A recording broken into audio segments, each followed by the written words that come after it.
Hello everyone, I'm Major Jip, and today I'm going to be taking a look at and seeing if I can fix what is supposed to be a broken AT-LP60 turntable. Which, of course, is a modern day turntable made by Audio-Technica. It's sort of their bottom of the line because it's belt driven. It's got the, I forget the cartridge, but it's a standard Audio-Technica cartridge that's put on a lot of turntables.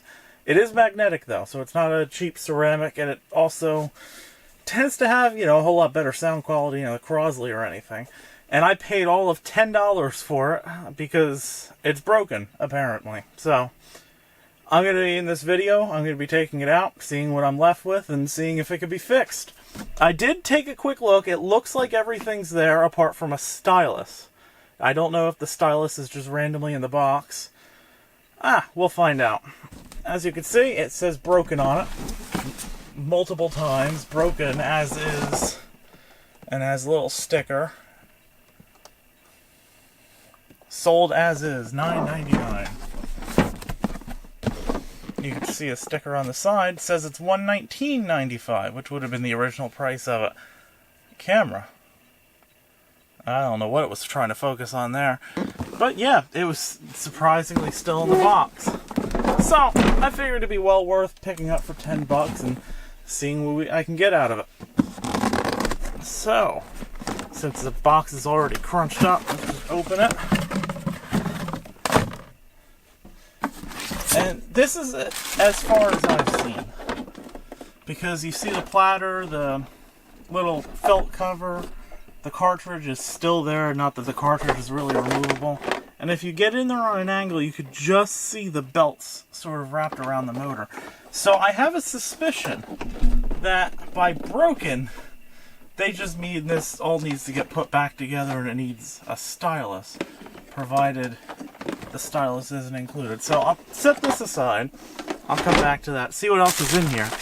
I haven't actually seen this yet.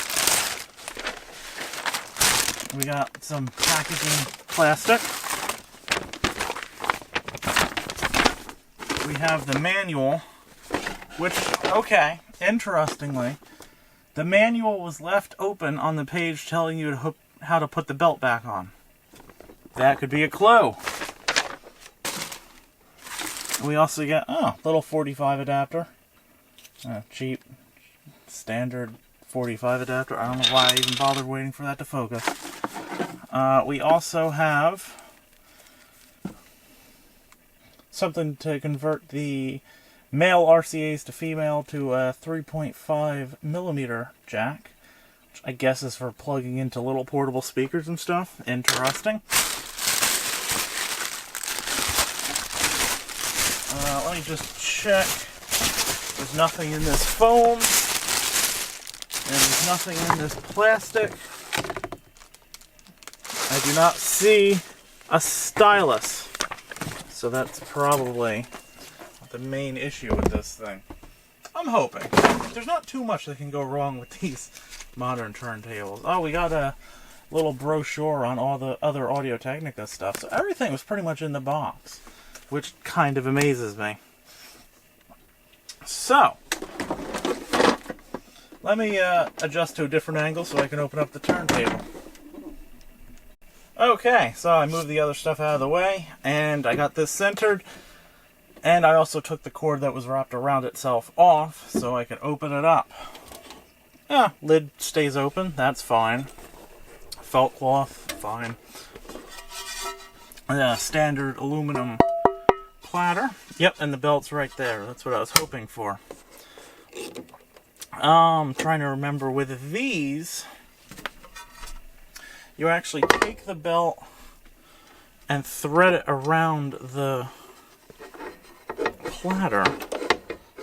Take care not to stretch it too much, which I probably am. I'm trying to reach around a camera in order to do this, which isn't exactly the easiest.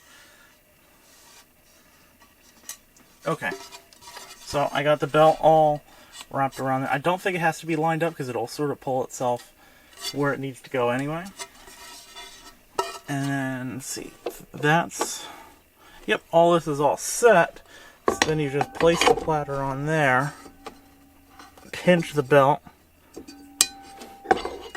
hinge the belt and stick it over the motor.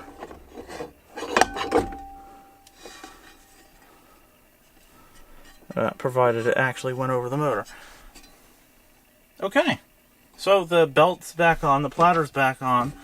Now I do believe this has a phono preamp built in, but you can disable it. So let me check on the back. Yep, right here.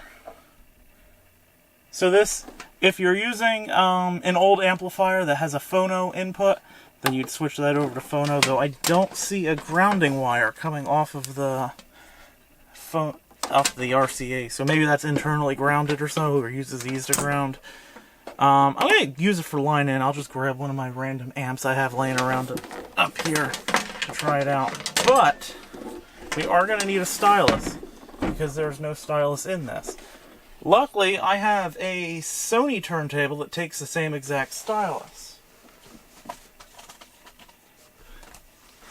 which is this. I have a new one, you know, just ready to go.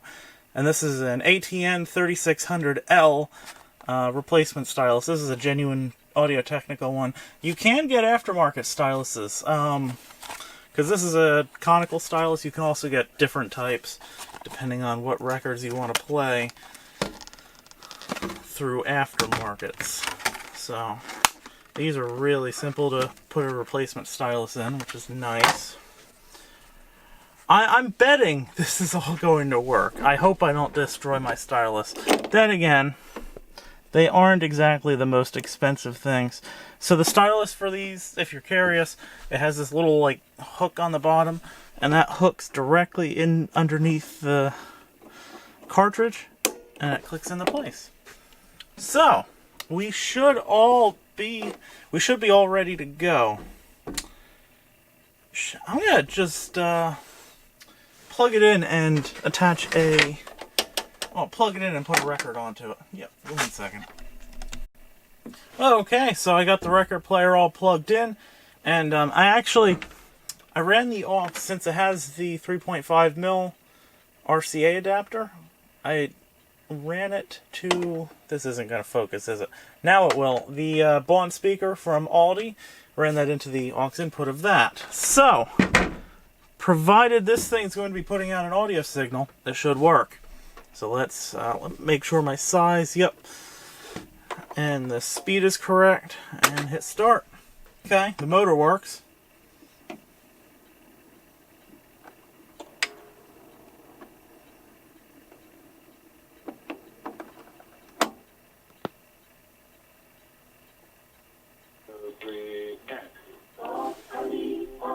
Okay, that's the intro for this record. Let's move it further in.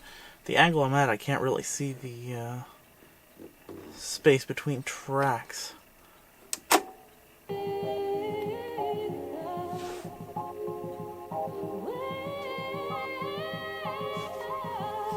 Let me see if it's coming out of both channels. Yep, I'm getting both channels of the audio.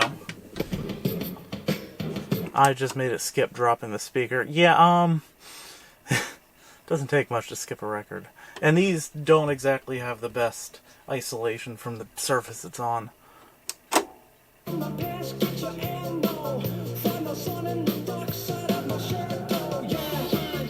And you hit stop, and that's the reject. So then that'll send it back, and the motor should stop.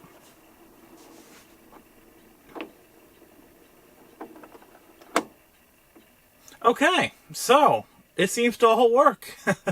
For being broken, it just took a little bit of putting back together and a new stylus, which they're like $7 or $8 on Amazon. So for under $20, I got a halfway decent record player. Don't know what I'm going to do with it.